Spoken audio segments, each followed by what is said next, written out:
Hi, folks. This is Rick Doc Walker, the DOC. This is John Kime, and you're listening to the Mess Hall with Rally Captain and Tailgate Ted. What's going on, Rally? Happy Victory Monday, man. Hey, man, it is a Victory Monday. And just like the sound says, your left, right, left, the burgundy and gold surprised me. And we were pretty thick in Indianapolis. Let's get it, brother.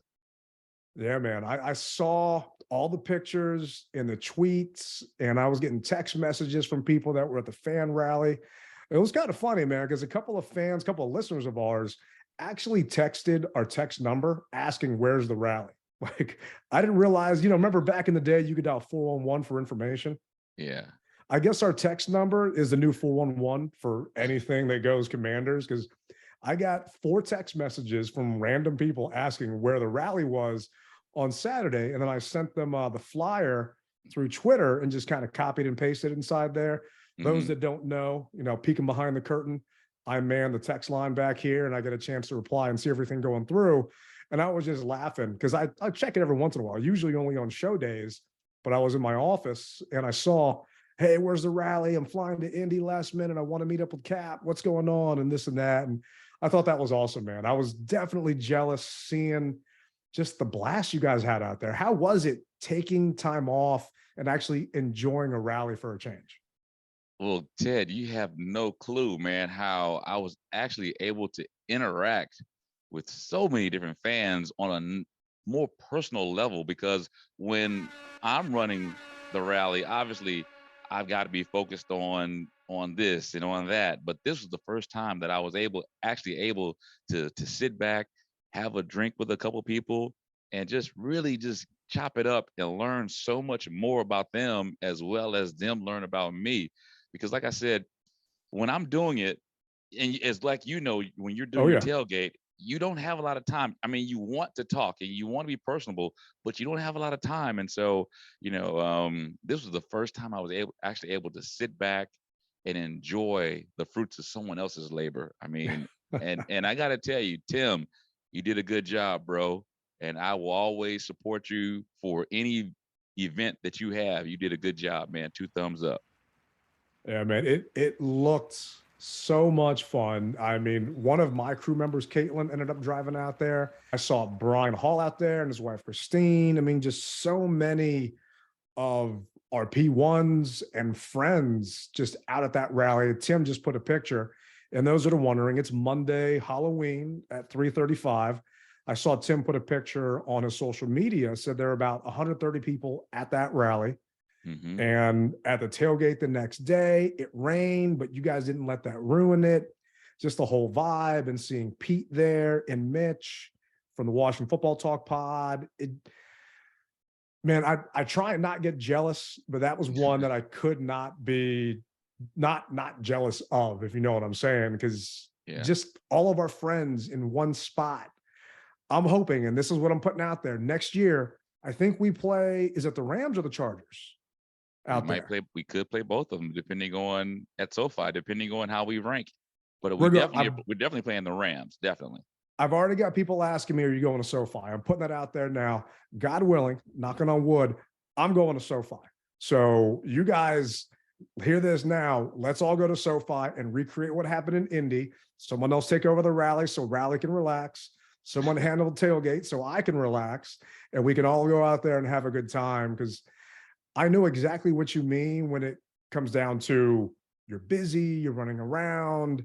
I feel bad that we've got friends that come to the tailgate. Like, I know Tim's coming this weekend for the Vikings game. I'll get a chance to talk to him for maybe a minute, maybe a minute and a half. I'm doing a big tailgate for fallen first responders families this week, and I'm doing something for the Eagles Monday night game to kind of coincide with that. And I used to have a chef. The guy worked with Emeril Lagasse, and he would cook one tailgate a year where I did nothing but drink and hang out. Wow. And man, that used to be fun. And I can only imagine that's how it was for you being in Indy with everybody else. Yeah, it was so great. Like I said, Tim, kudos, man, because I felt like I needed to do something, but Tim said, no, I got. And so just to hear that, just lifted such a huge weight off of me just to be able to talk to people. You just don't understand how important it is to chop it up with people who view you as this guy, but you can't talk to him. But then to be able just to say, okay, no, I can talk to you, and just so they can have a better understanding of what goes on in your life, off it, and what goes on in their life, man. It was great, man. And whenever the team decides to hold rallies again, I will be able to go back to being that personable person that I normally am at rallies. But until then, hey, the work continues on, and the next one is going to be Houston, and Houston is going to be a huge one, brother. It really is. So I'm putting it out there now that don't get mad at me because I won't be able to be seen in the same light that I was in Indy. Nah, I used to go to 3 or 4 away games a year, and I loved it just because it gave me time off from the tailgate, and it gave me a chance to actually be a fan. And not that I'm not a fan at home games, it's just busy putting on this production for several hundred people. And I might start going to more road games just because I need that break from the grind of what is doing a home tailgate. Because a lot of people don't get, you're cooking for 300 people out there. And sometimes it's me, sometimes I got a couple of crew members, and I'm not trying to play a little tiny violin here. We just don't get a chance to enjoy the fruits of our labor, if you will. And I have so many people like, oh man, I had a good time. I had a blast, this and that, which I'm happy that everyone does.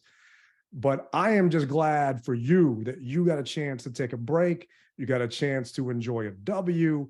You got a chance to have one of the biggest steaks for a little victory dinner that I have ever seen. Where was that from? Was that St. Elmo's? No, that was Ruth Chris. I couldn't get a reservation from St. Elmo's. I mean, everyone said that, and so I tried, but Ruth Chris was available. So hey, if you're going to get a steak, Ruth Chris to me is one of the better places to get a steak.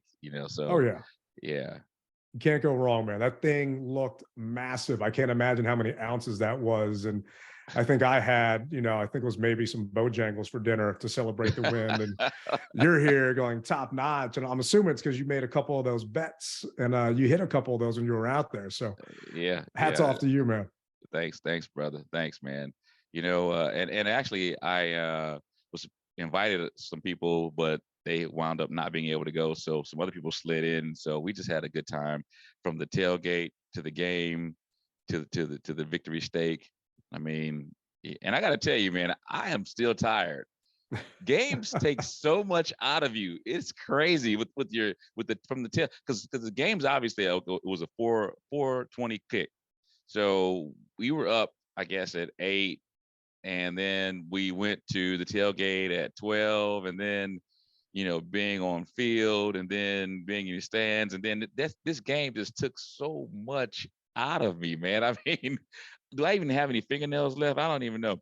But nevertheless, and to be able to win the way we did, it just took so much out. And then afterwards, and plus the other thing is I had a 5:40 a.m. flight. Now I did it to myself because you did that in Chicago too. I don't know why you get up that early. Because the earlier the flight, it's been proven, the earlier the flight, the less problems you'll have on your flight. So, and I'm already up for work. My internal clock for work gets up at 2:25. So, I'm already up basically. So just go ahead and keep that mojo going with inside of me.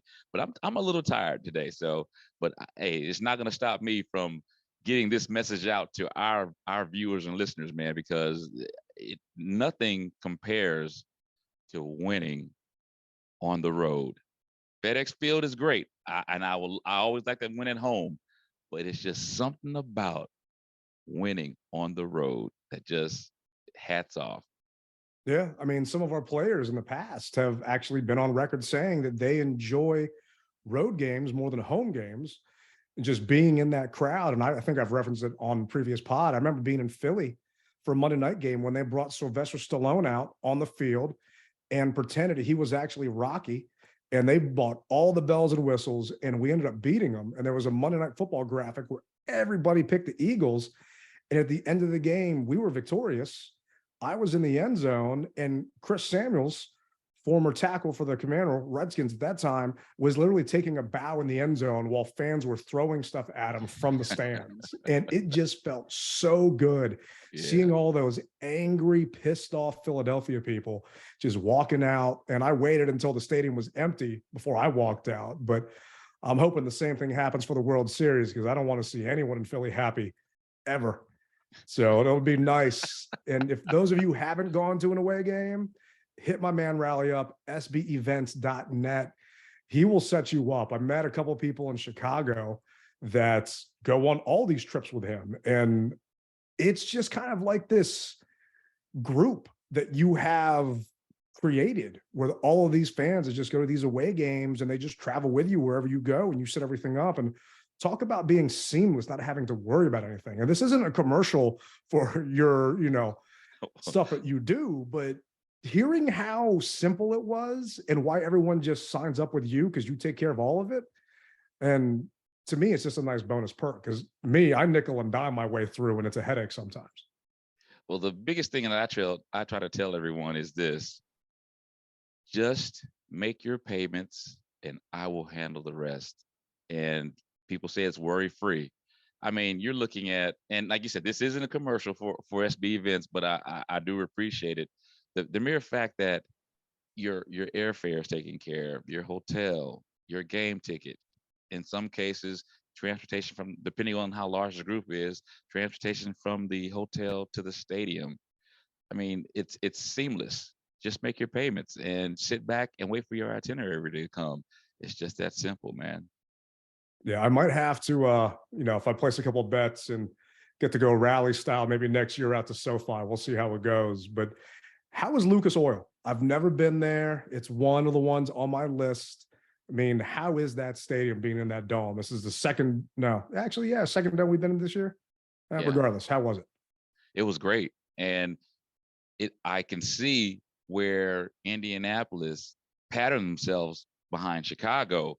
And what I mean by that is almost every timeout or I'd say timeout or ending of a quarter, they had some type of fan activity so that you just weren't, just waiting on. It wasn't any dancers. It was stuff on the big boards that kept you doggone in tune to what was going on. And I like that, man. I mean, there was never a dull spot. And once again, their speaker system was top notch.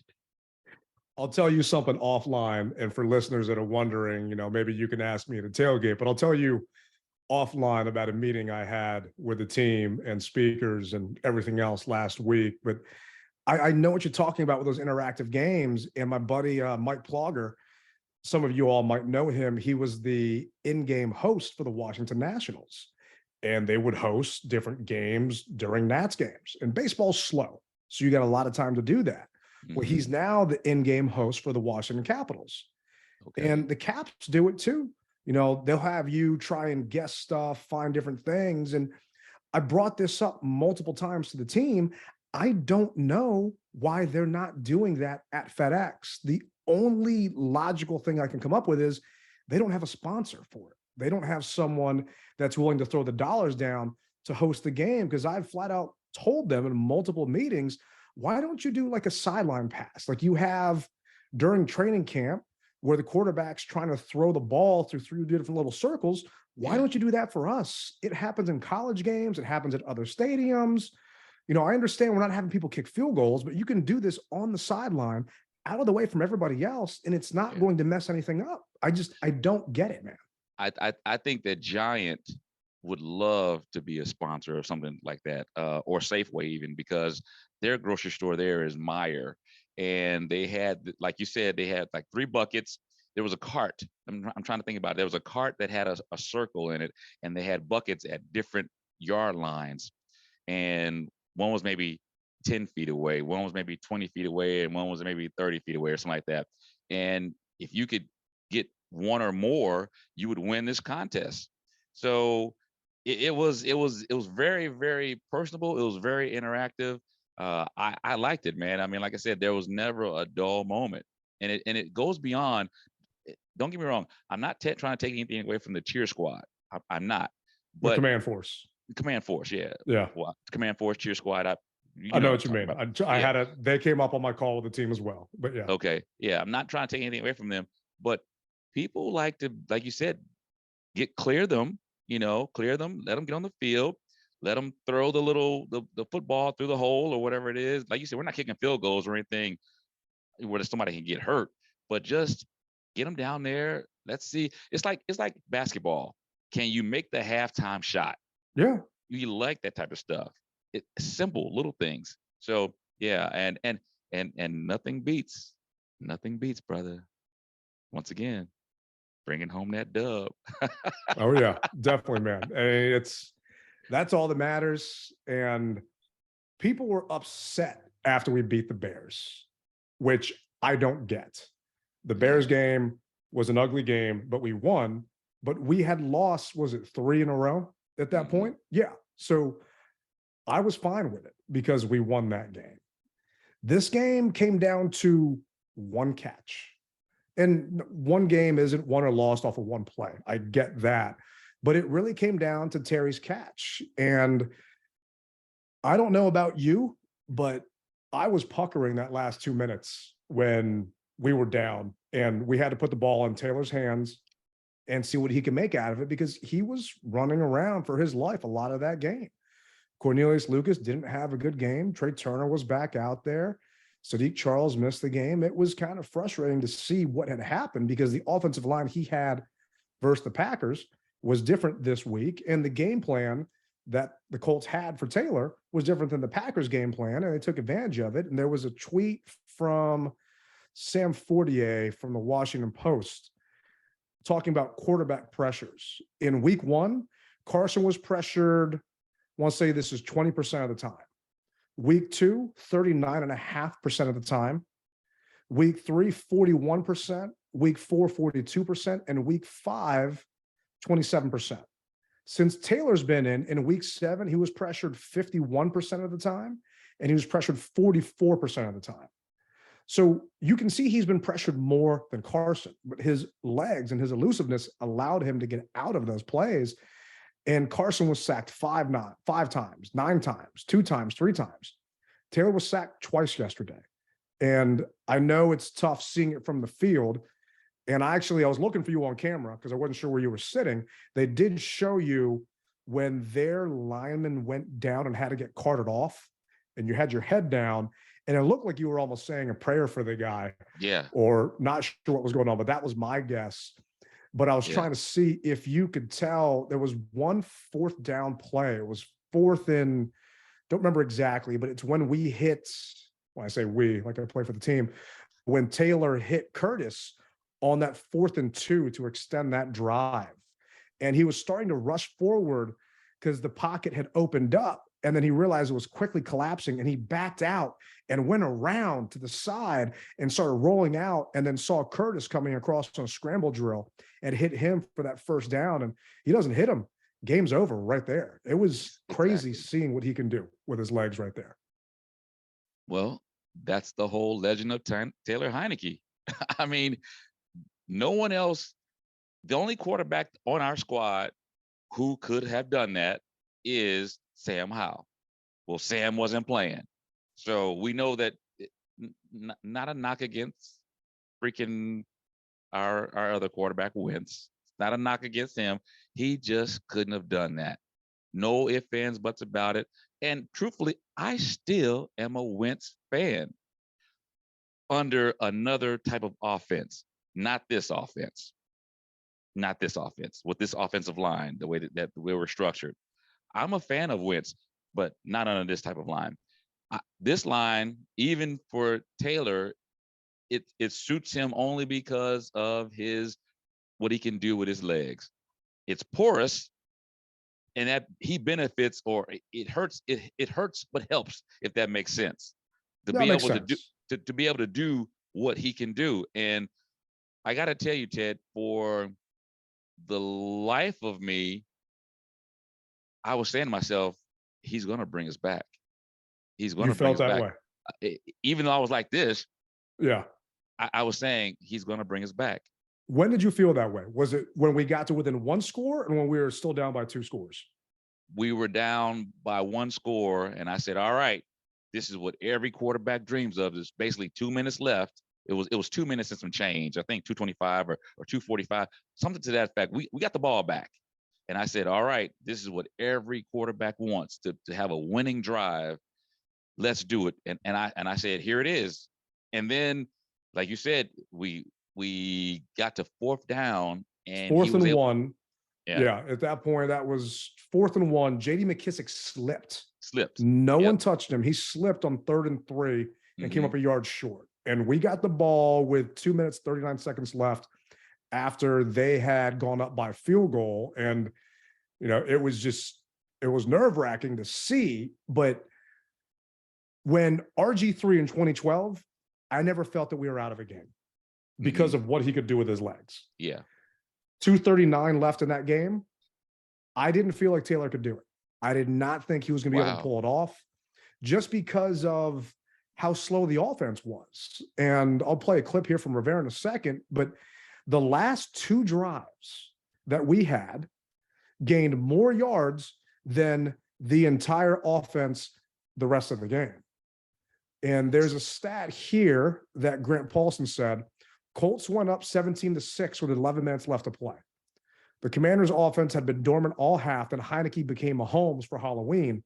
The final 2 drives, Heineke was 12 for 14 for 151 yards. The last 2 drives. Wow. He scrambled 4 times for 15 yards. He went 2 for 2 on 4th down.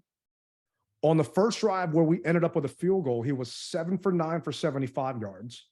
And on the second drive, he was 5 for 5 for 76 yards. I did not think that we were going to get that go-ahead TD on that last drive, just because of how slow we started that drive. And I'm thinking, all right, Vegas, who knew? I mean, to have the Commanders be 3-point dogs to a quarterback that hadn't thrown an NFL pass before, and 70% of the money was on the Commanders to win that game. It's like Vegas went, you know, back to the future and stole Biff's bet book and knew what the, you know, the ending was going to be, because they scripted this thing and they were going to cover, and we were just going to lose that game. But I doubted 4, and a lot of other people did, and he ended up proving me wrong. And I'm happy to admit that I was pleasantly surprised that he did it.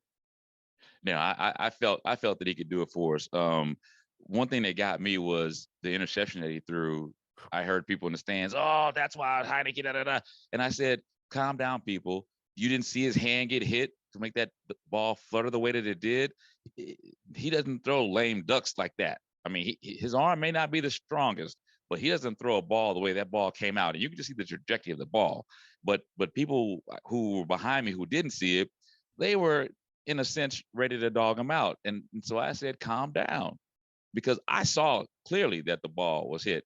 And basically, I see that picture that you're pulling up on, for those who are looking at it on YouTube, there's an end zone. I wasn't in the end zone per se. I was like at the 5-yard line. So I was corner end zone. I decided not to sit end zone this trip. I wanted to sit on the corner to just get a different perspective. And partially that's because, so they have end zone seats, obviously.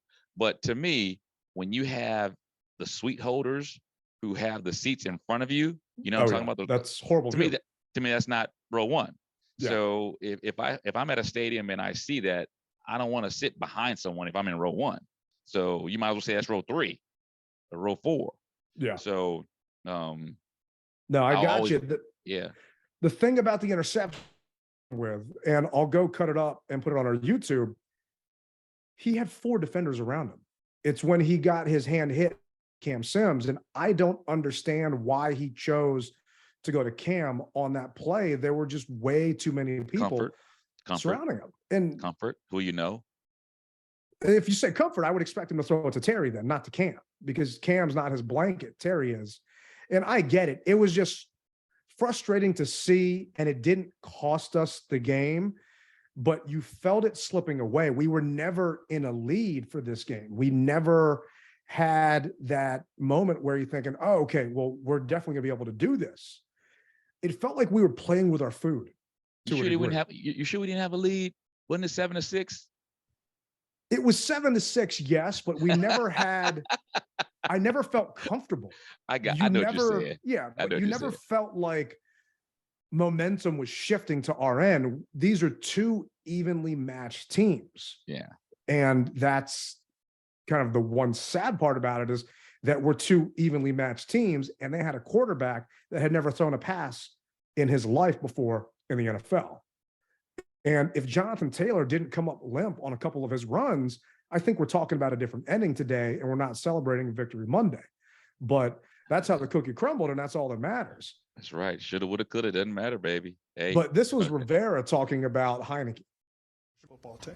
And then Taylor Heineke, more passing yards on the final 2 drives of the game than the entire rest of the game. Did you learn or confirm anything about your quarterback in that moment? Other than he was saving it for later. I mean, yeah, again, you got to give credit to the opposing team as well. I mean, they did some good things. They brought the heat inside a couple times, and it's just sometimes it happens that way. Man, okay, I don't want to hear anything. He's saving it for later. That bothers me. At this point in time, I go back to this whole, you're the father goose. And you know about all of your kids. You know what the strong suits are. Why not? Why wait? Why wait? Why not do more things that you know Taylor can do? Is it because possibly you don't want to get the H word to happen to him? I understand that. But my God, man, I mean, playing conservative just doesn't win football games.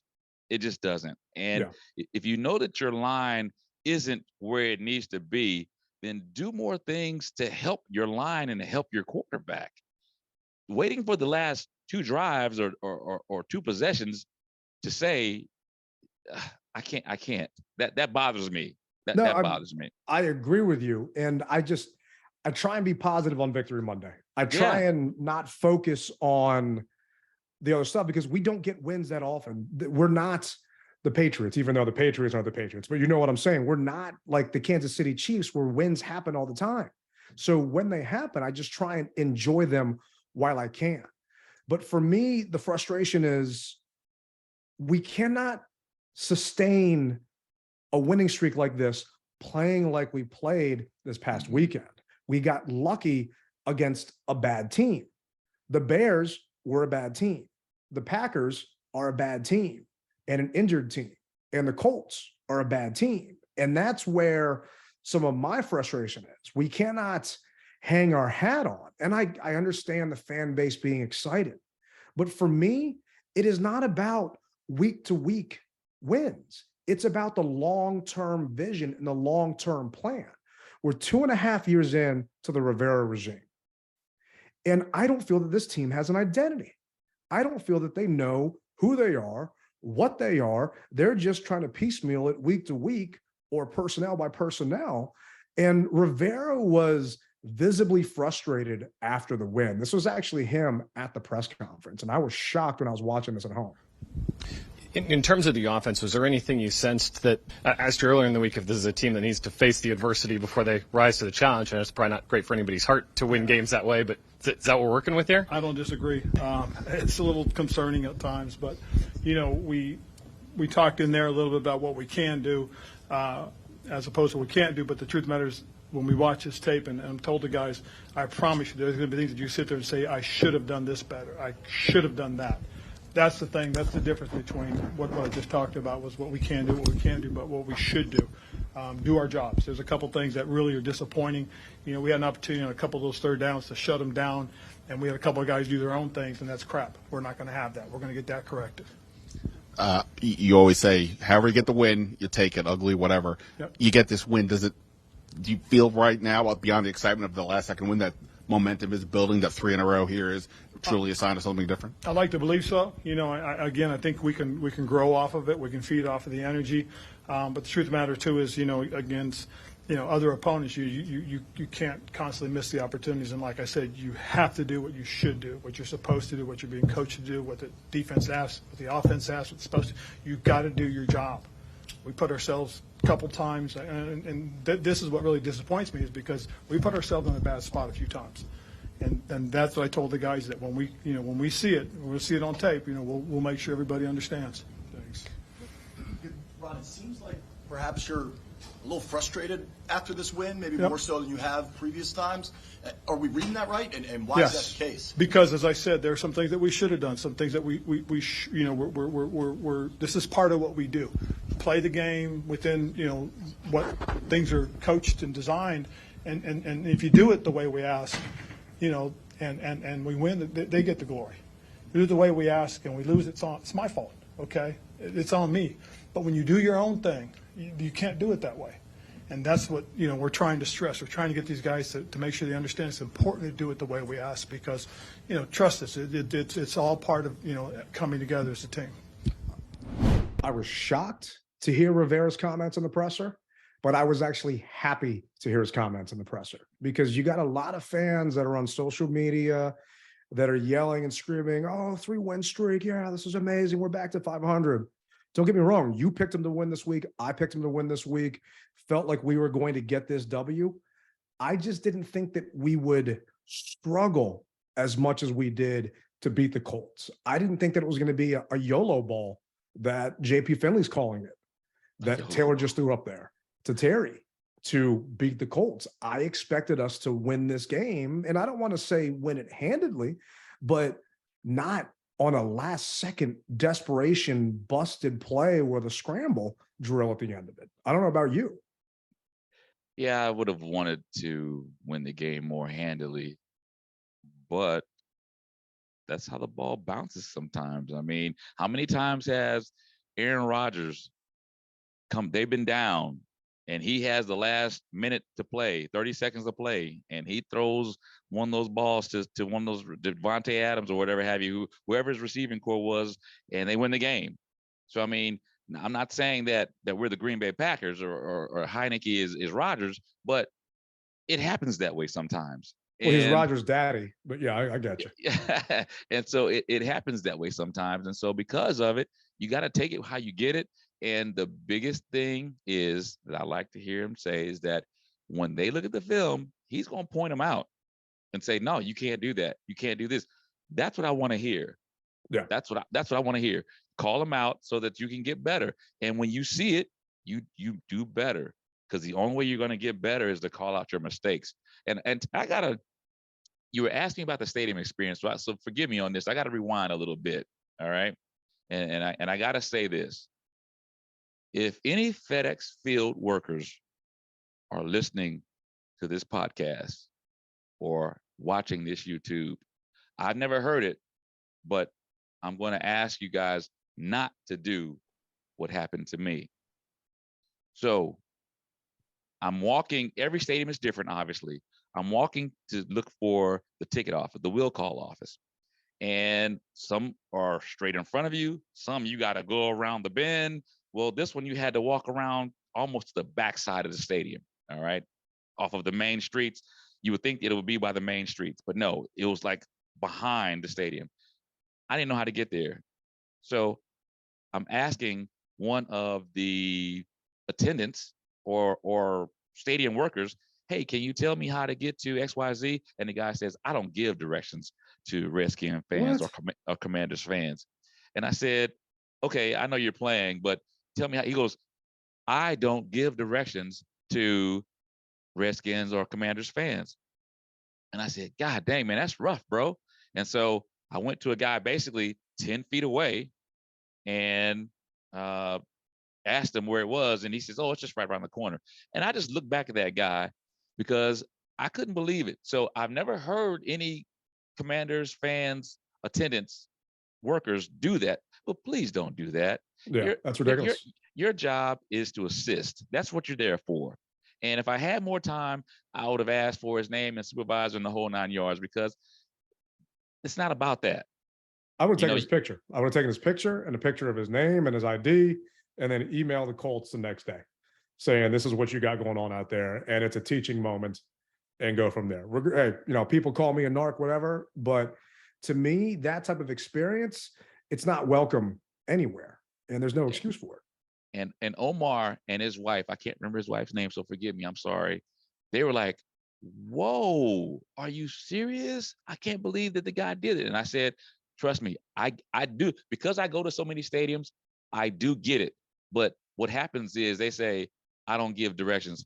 No, I'm just playing, man. You go over here, do whatever have you, but no, this guy was serious as a heart attack and he would not give me any directions. And I couldn't believe it, man. So Was it Jim Irsay's son? So I just couldn't believe it, man. So I'm sorry to mess up our No, flow, you're but good. I had to put that into the whole stadium experience, because other than that, it was a great experience. Even their fans were welcoming and very, very personable. So my apologies, bro. So where were you, jumping back into it, for the catch? Did you see it? Like, could you get like a good view of the catch? No, it was the opposite end zone. Okay, gotcha. So that's a little tough. Have you had a chance to watch it back yet? I've just seen clips, but as far On as like Twitter, in game, no. I just basically woke up from a nap. I know I called you earlier to try and talk about Wednesday's show, and I was like, damn, I don't want to call him, but I got to get an answer. Yeah. But I'm watching that play live, obviously, like you were, but I've got a different vantage point because I'm watching it on TV, sitting on the couch, literally just hugging a pillow, freaking out, like, we're going to lose. I can't believe we're going to lose against the Colts. And I didn't get a chance to drive to Virginia to put any money on the Commanders because Sunday was the Marine Corps Marathon, and I live in downtown DC, and I am not dealing with that traffic to get out to Virginia to go place a bet. So I just said, all right, screw it. I'm saving myself some money. Hindsight, I would have actually won a bunch of money if I would have placed a damn bet, but whatever. But this was Taylor talking about that play to Terry. We needed. So Terry was actually kind of a decoy on that, based on the coverage that we got, and we're really trying to pry a hole open for the number 2 guy. And I wasn't comfortable throwing the number 2 guy. I just couldn't see clearly. He might have been open, maybe not. I don't know. But and then it turned into a scramble drill. And before I got out of the pocket, I kind of saw that the pocket was very clean. So I kind of stood back there and let the receivers do their thing, kind of get open. And I looked back left and I see Terry behind Gilmore, and I said, "Hey, let's give this guy another shot." And he continues to make the plays. So again, Terry's that dude. He's got that dog in him, and again, I'm going to continue to give him opportunities to make big plays. He's sitting back there, and I didn't count how many Mississippis it was, but it felt like forever. It did. And then you're just waiting for him to either take off and run or get stripped and cough the ball up. I was not expecting him to chuck it to Terry, but if you go back and look at it, and we'll put clips of it on our YouTube channel, those of you that want to find it, youtube.com/DMV Mess Hall, Terry basically looks like he's giving up and then realizes that Taylor is scrambling around. And at that point, when you're a wide receiver or just an offensive player that's eligible for a catch, you're taught to run around and get open. You're not running routes anymore. You're just trying to make that connection with your quarterback and get open to a spot where he can just throw that thing. Terry realized that he had the angle and Gilmore was in front of him. So he just literally pirouetted, turned around, did a 180, and just ran towards the end zone. Took off, yeah. And he threw that ball up as far as his little tiny arm could do. And I know, I'm just teasing, but as far as he could throw that thing, I was like, oh, man, this is a touchdown. Tiny Heineke, huh? Okay. Yeah, oh, yeah, you said it, not me. But, okay, if it was Carson, he would have been sacked. But if it was Carson's arm, he would have been sacked. But if it was Carson's arm on Taylor, then that would have been a touchdown, and we wouldn't have had to stress in the for end that zone. next play in the end zone. Yeah, he just came up short. But this was the media asking Rivera, did he have any doubt? Very well. When that ball goes up, in your mind, is there any doubt who's coming down with it? No. I honestly, I really did believe he was going to get it. I really did, because first of all, I saw him jump early, ahead of Gilmore. And, and Gilmore was the one that was in position. So it was one of those things. I mean, he just made a heck of a football play. And, man, it was a heck of a football play. To see Terry just high point that ball and jump. And Gilmore's no slouch. No. That guy is a baller. And Terry ended up coming out with 6 for 113. And Gilmore wasn't on him the entire game. There were a couple crossing patterns where Terry was lined up against a linebacker. And, hats off to Scott Turner for calling that and getting him open. But Terry's longest was a 42. He had 8 targets, 6 catches. And I mean, the only thing he was missing was a tutty. But when he went up there and got that ball, I don't care if you were the Incredible Hulk and Terry was fighting for it. He was taking that ball. He was ripping that out of anybody's hands because he wanted it more. And we talked about it during our preview show. He was my Woodbridge Collectibles player. And part of me was wondering, is he going to waffle with all this pressure on him with 70 family members and his boys and all of his friends he grew up with being out there live? And man, he just stepped up to the occasion and delivered more than any of us could have ever expected. Oh, yeah. Did you think he was going to come down with it when you saw that ball in the air?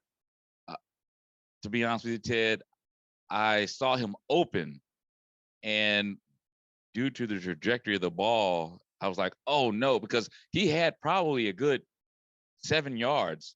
From my perspective, it may have been close, maybe closer to that, but from my perspective, I said, oh, my God, Terry's open. I saw him sprinting, and it looked like he had about 7 yards of a gap. But then, Taylor had to throw the ball, like you said, with all of his might to get to it, and Gilmore closed in on him. But when looking at it, I was like, I said, oh, my God, he snatched it. He was like, give me that ball. That's what it felt like. It felt like he just said, just give me that god dang on ball, without those words. But, that's what it felt like. And I said, oh, my God, he took it. I said, he took it. We are it. Oh, the stadium just went crazy, and one of the best feelings in the world. And then I said, punch it in. Matter of fact, I made a video. I saw it, man. I saw it on your Facebook. Actually, Brian Hall tagged me in it. So I saw that after the fact. But yeah, I'm getting goosebumps right now. I'm wearing a hoodie. You can't tell, but I'm getting goosebumps right now just thinking of the play and thinking of that moment. And I can't imagine how good that must have felt being there live in the stands, thinking that this game is slipping away from us. And I mean, it was a YOLO ball. I don't care what you say or anyone says. That was a YOLO ball, and he just let that thing rip. And thank God Terry was there to catch that thing. Yeah, man. It was just a great feeling, And so we, meaning Commander Nation, have been on the opposite side of what the Colts felt. And even though they took the L the way that they did, they were still very personable to me. No different than I would be to them if they were at FedEx Field. You don't like it, but it's sports. And to see him have the will to fight for that ball the way that he did, man, I will never take away that in-person experience. Oh, yeah. I will remember it for all the days, bro. And I think part of that is, I mean, I've never heard of Colts fans being disrespectful or mean or anything like that. But I also think part of it is that the ball went to Terry, that he's one of their own. He used to have season tickets in section 5 something over there. So if you're going to get beat, then you'd rather get beat by someone that's like family to you versus that ball going up to Curtis Samuel and someone else catching that thing and actually putting that dagger in. Yeah. So you're kind of happy about that. And it reminds me of the Packers game. There was a drunk Packers fan in front of me that had a Bakhtiari jersey on. And I immediately gave him some respect because I used to always get offensive lineman jerseys. I got a John Jansen, I got a Chris Samuels, and a couple other guys. So, this guy's got that. He ended up taking his jersey off and then started yelling and cheering for Heineke. And I don't know if it's because he had too many drinks, because he had a lot of drinks, or if he was just so mad at Aaron Rodgers at that point. But it kind of felt like that because Heineke grew up rooting for them. So in turn, they kind of grew up rooting for him during that game. And I feel like it was that to a degree in Indy, knowing that this was a big homecoming for him.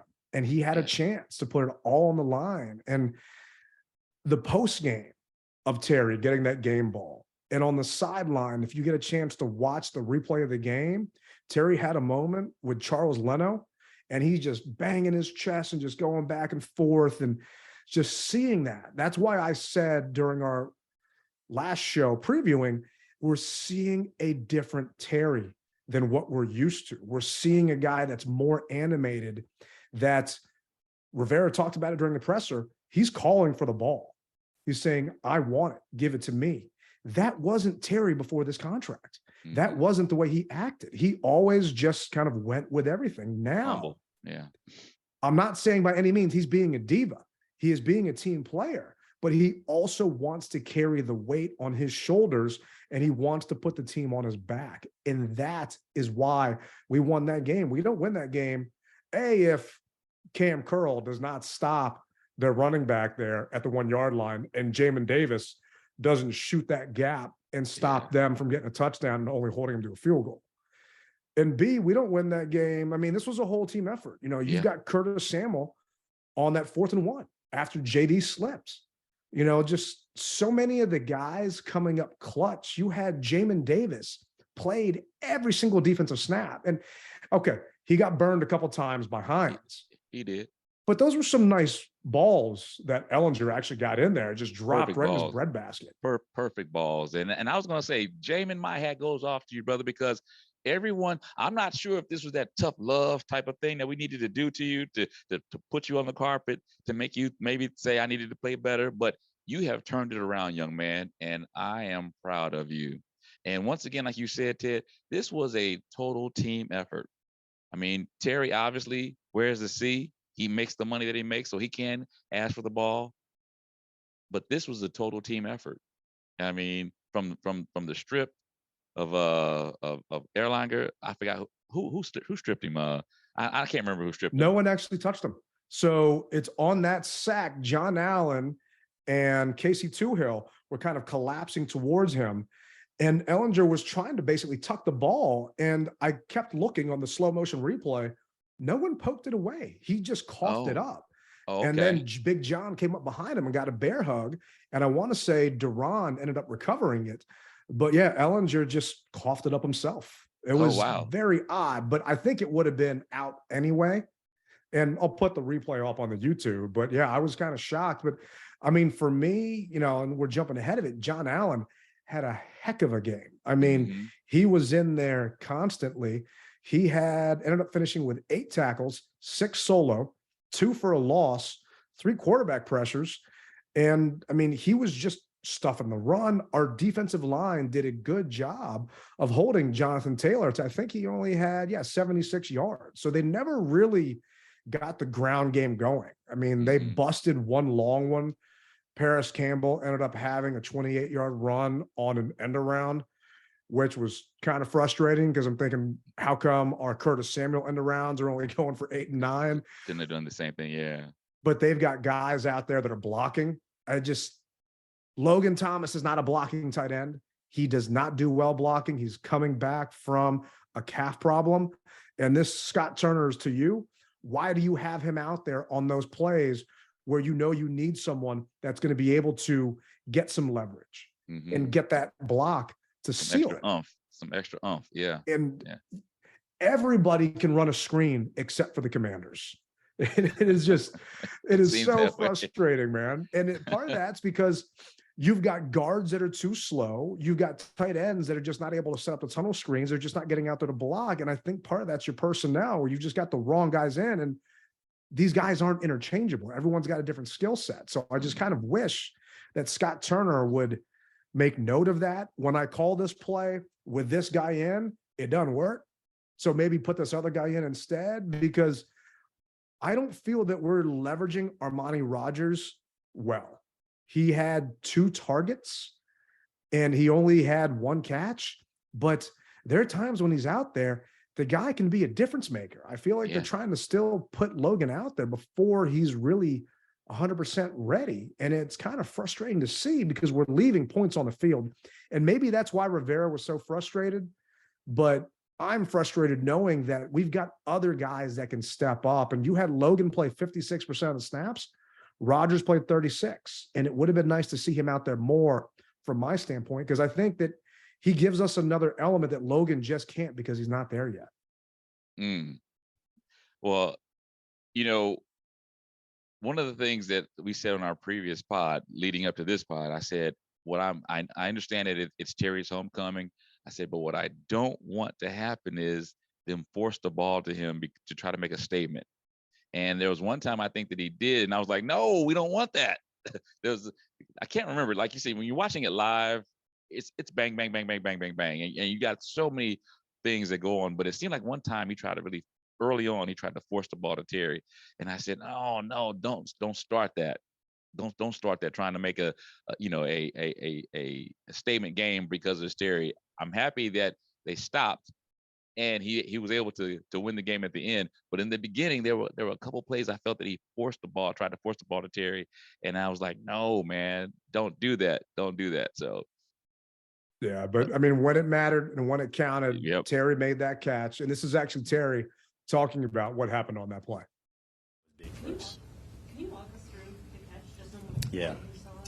Yeah, it was a normal concept that we run, and I was backside with Stephon Gilmore, and he's an unbelievable player. I have a lot of respect for him. And a few plays before that on a scramble drill, I got loose on him, and Taylor threw it to the right. And, scramble drill, you just want to be available for your quarterback.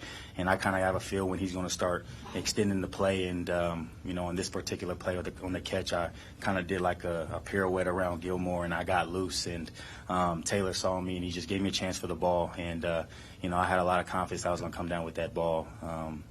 And it was just a great overall play, but from the O-line to Taylor just giving me a chance. And, it's kind of cool to be able to make that kind of play when earlier in my football career in college and stuff, I struggled with contested catches, and to be in a position where I'm able to make the play for the team again, I'm thankful, and it just makes me more eager to continue to work and get better. Just knowing that with Taylor out there, a play's never dead.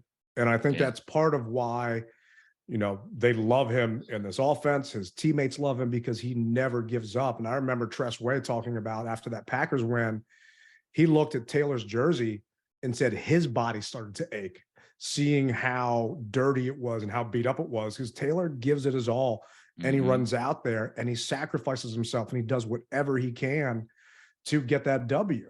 And he's got this locker room. Oh, yeah, he definitely does. And RG3 joins the Sports Junkies every Monday morning to talk about it. This is actually a clip of Robert talking about whose team this is. You're a guy who's been, in the film room and work with coaches. What do you think the coaches see with Taylor Heineke? Like, is it going to be Taylor Heineke moving forward? Has Carson Wentz lost his job? How do you see this playing out? No, I don't think Carson's lost his job. I would even go so far as to say the game wouldn't have been that close if Carson Wentz was the starting quarterback. Now, I know that's not the popular thing, and it's Victory Monday, and I'm celebrating with everybody else. But most quarterbacks in the league probably got pulled early in that game for the way that Heineke was playing. The interception was bad. The offense wasn't really moving the football.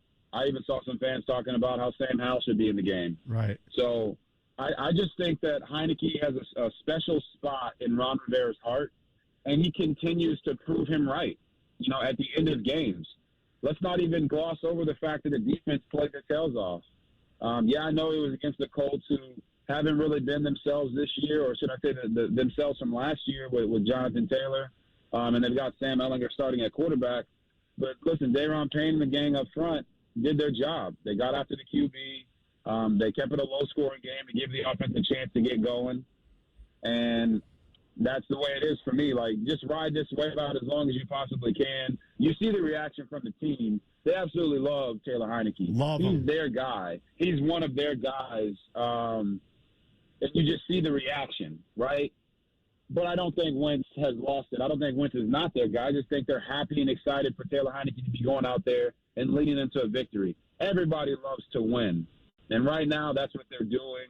If Heineke goes out there and throws 4 touchdown passes in the next game, maybe I'd sit here and say, hey, it's his job. But right now, with a touchdown and a pick, the game-winning drive feels great, but it's still Carson Wentz's team. What do you think? Whose team is this? Now, keep in mind, Carson's out until the Texans game. That's the first game he is eligible to come back. Well, let me say this, Ted. All right. So I love RG3. No doubt about it. There are a lot of things there are some things I agree with it, but there are a lot of things I disagree. One of the things I disagree with is this. Yes, it is Carson's team. However, when Carson was screwing up, you didn't pull him.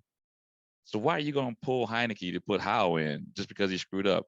I don't want to hear that, because otherwise, to me, with that same logic, when Carson was screwed up, then Heineke should have been brought in, but he didn't. So I think that everything happens for a reason. And if Taylor continues to have the hot hand, he's going to be the quarterback. Unless he has some unforeseen I word. And I'm not even going to mention it, but you can imagine what I'm talking about. If he doesn't have that, this is going to be his team. I look, while I'm looking at the game, I look at players' body language, and I've told you this before. I see different body language with Heineke in versus Carson. And maybe the guys don't even realize they're doing it. But when Carson was in, it was like, again, their body language said a mouthful. So when you guys, if by chance this happens, all right, and Carson does come back, watch their body language. Don't just look at the game. Look at the sideline and what the players do. I saw a lot of this. And for those who are watching, you'll be able to understand exactly what I'm saying. For those who aren't, you may be able to get a sense. Shoulders slump, head down, shaking your head. I saw a lot of that. Now, they know that Carson is QB1. We know that. But at the same time, we always hear, if you have lost the locker room, you've lost your command on the field. And that's what I see, Ted. I'm not knocking them. I'm just telling you what I see. No, I hear you. And the thing is, everything you said, I agree with, other than Taylor's lighting it up. And you didn't say Taylor's lighting it up, but he's doing well. He's not doing well. If you look at the stats, he's getting the job done, Ted. He's getting the W, yes. But at a certain point, your luck is going to run out. He was 20 of 33 for 201 yards, 2 touchdowns, and a pick versus the Packers with a 38.2 QBR. If you look at those stats and you don't look at the wins or the loss, you think that quarterback had a bad game, right? Okay.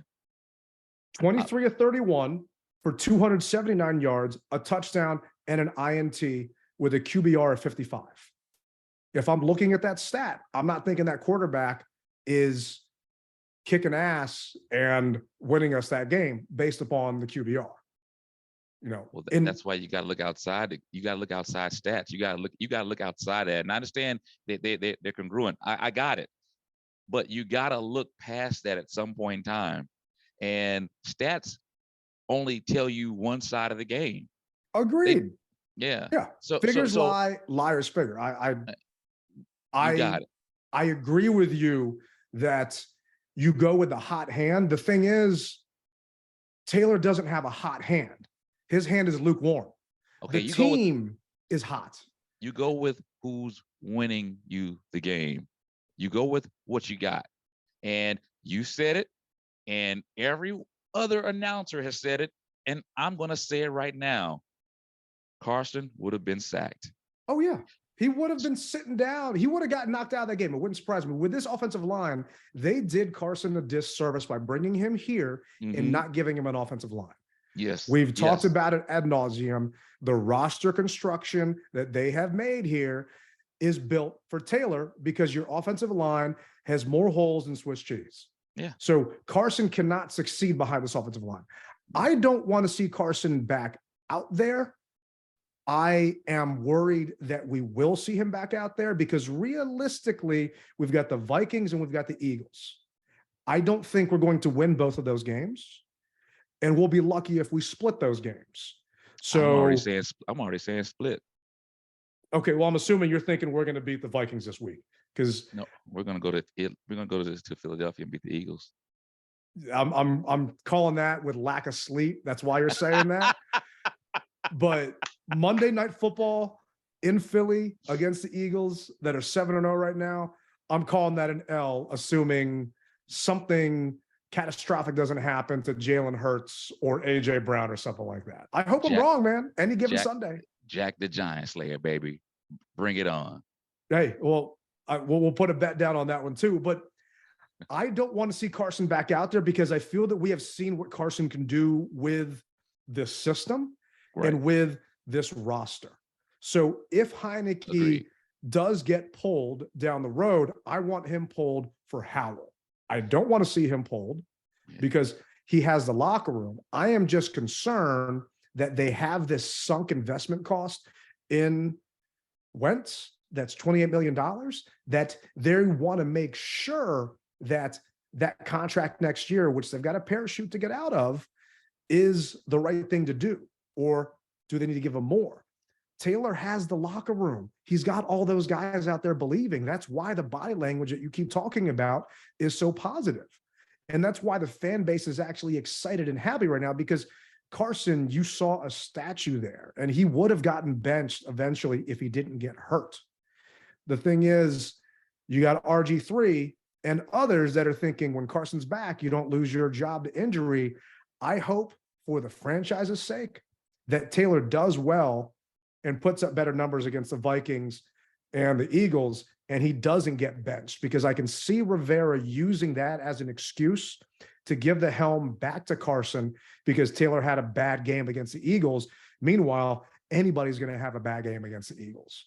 But we'll see what happens. I just thought it was interesting that, Bobby 36 decided to say that on the radio this morning when he was talking with the Junks.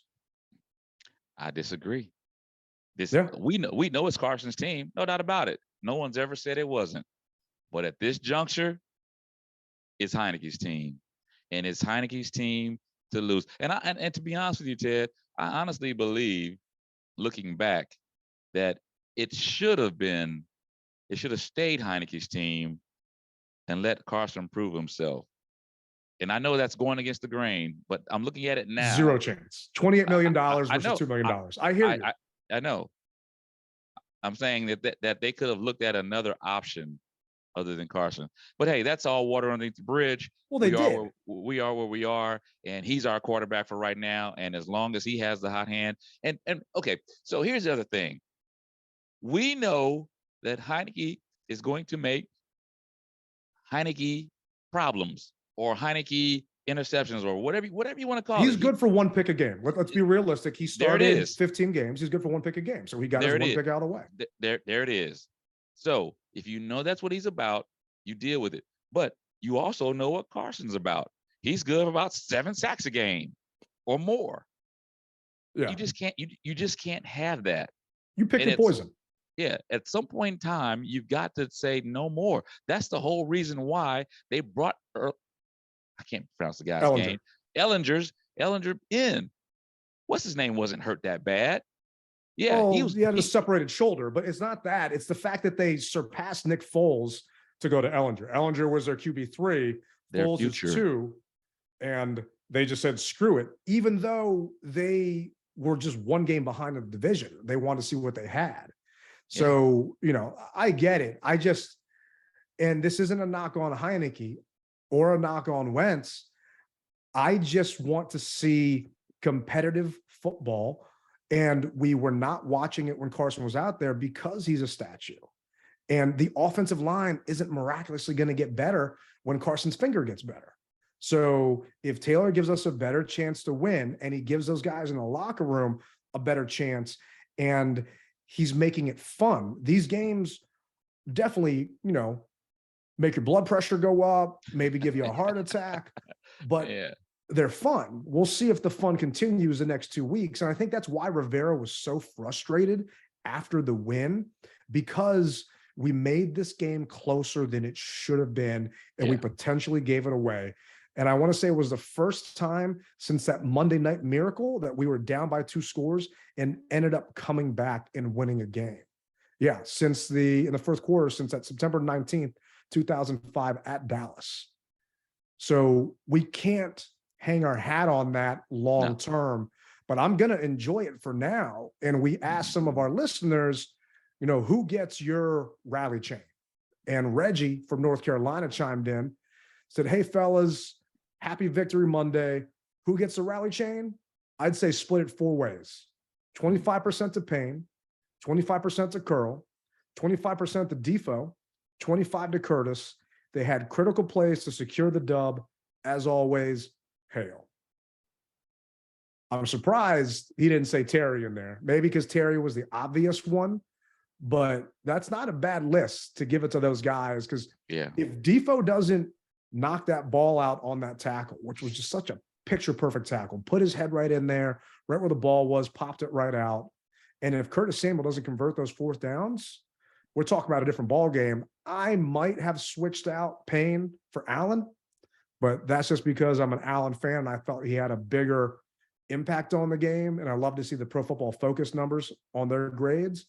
But I'm right there with you, Reggie. I mean, if we could split this rally chain up and give everybody a part of it, those guys are definitely on the list.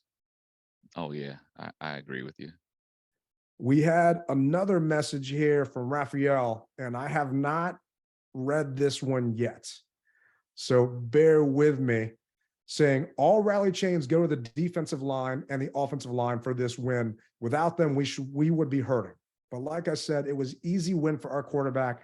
He had 22 seconds left to beat the clock to win. Well, let's see what the Vikings on Sunday as a super underdogs. We win 2 this time, 40 seconds left on the clock, 21-23, Commanders win again. And Raphael, I don't know if you've got a phone that doesn't have keys on it when you're texting. Leave us a voicemail, because that might be a little bit easier to translate through here, or you're texting when you're driving using voice speech. But we do appreciate you chiming in. And I'm not going to give a score for the Vikings game. I also personally am not giving our offensive line a rally chain. That's just me. It's your chain to give out. And if you think the line deserves it, I'm thinking maybe they're paying you or they got your Venmo. But hey, you do you, bro. Yeah, no, I offensive line. We've got a long way to go before they can get one just yet. Collectively, I mean, that's just how it is.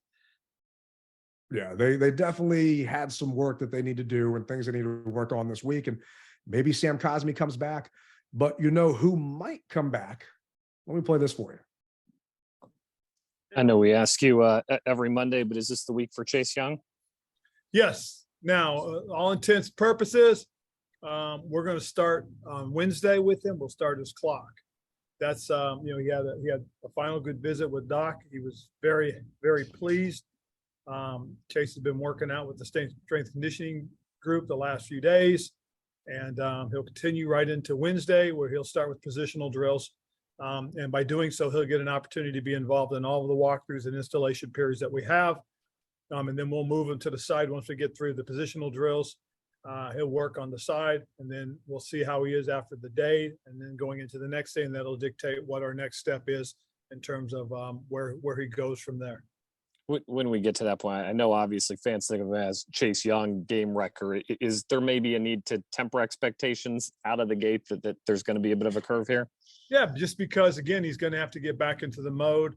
He's going to have to get back into condition. I mean, believe me, playing football is completely different from, rehabbing, obviously. And the more reps he can get on the practice field prior to stepping onto the game field would be very beneficial to him. So hearing that, and once again, they also said this last week that he was going to get evaluated and potentially start his clock last Wednesday. But feeling that and hearing that and seeing that he was on the field during warmups for that Colts game, didn't have a brace on, he looked good. Fingers crossed he gets a chance to come back. And even if it's not this week, he can help us the week after against Jalen Hurts, because James Smith-Williams had 1 tackle.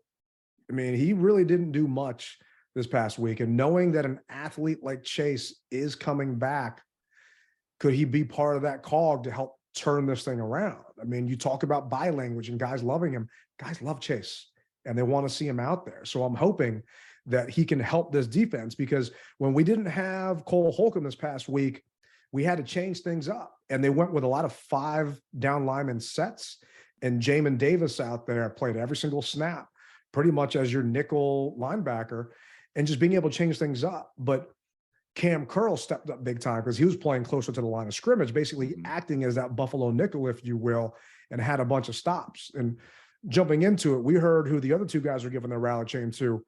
To me, I want to give my rally chain to Cam Curl. I was very happy with what I saw from Cam. I mean, he had 5 tackles total.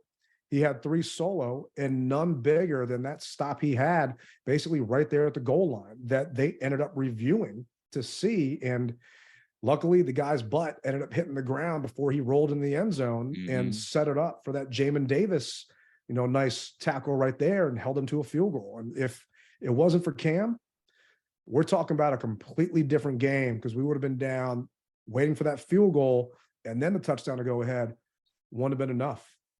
But for you, who gets to wear your rally chain? Well, I've already posted it, Ted. It goes to Terry. It just does. Without him, I mean, I understand that the team game is a team game collectively, but you do have bright spots in the game, and the one bright spot that brought us down to the one was Terry. If he doesn't catch the ball, we won't even be having this conversation right now. So Terry's my man, and he gets it. But the good thing about football every week is each week someone else has the opportunity to step up to be able to wear the chain. Yeah, and we'll get into that at our Wednesday show. And speaking of which, we got a little teaser for those of you that are still with us. We're actually going to be recording live at the team store at FedEx Field this Wednesday. So Riley and I are going to be out there at 3:30. We're going to be set up out there. They got a little spot for us. We can get a chance to talk to some of the designers that are making some of the Commanders gear. We've got hopefully an interview that's going to work out with a guy from Minnesota. Fingers crossed timing that works. So if you guys are in the area, we'd love to see you at the team store this Wednesday. Got a lot of special things going on. We appreciate you guys hanging out with us. The team's still standing. We're still standing. And we can't wait to get into this matchup versus the Vikings on Wednesday. But I appreciate you guys sticking around with us. This is actually, when I was looking at it, episode 30. And they're starting to, just fall like bowling pins, man. And I appreciate you guys hanging out, subscribing, and spreading the word. And I can't wait to see y'all this weekend, hopefully, at a FedEx Field. And don't forget, guys, we're all black. It's a blackout, so wear your black. And on that note, Ted, everyone rep it hard or don't rep it at all. Tailgate Ted, Rally Captain, for another episode of the DMV Mess Hall. And we're going to be out.